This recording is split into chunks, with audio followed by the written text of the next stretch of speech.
నమస్కారం NSTV news కి స్వాగతం. నా పేరు సంధ్య. ముందుగా వార్తల్లోని ముఖ్యాంశాలు. హైదరాబాద్ ట్యాంక్ బండ్ అంబేద్కర్ విగ్రహం ముందు నిరసన చేపట్టిన మాల సంఘాల నేతలు.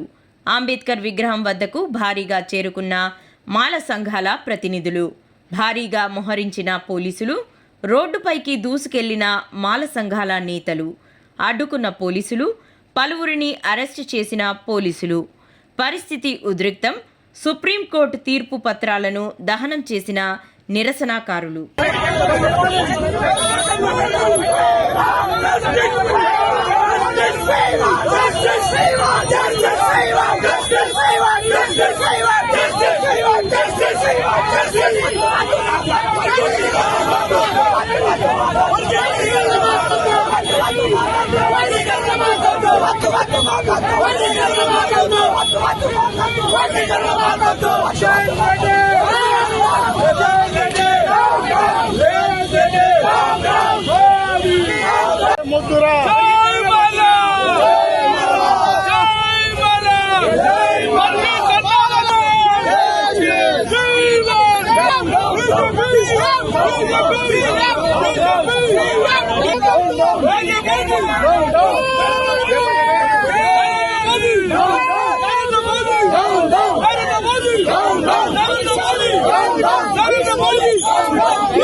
Down, down.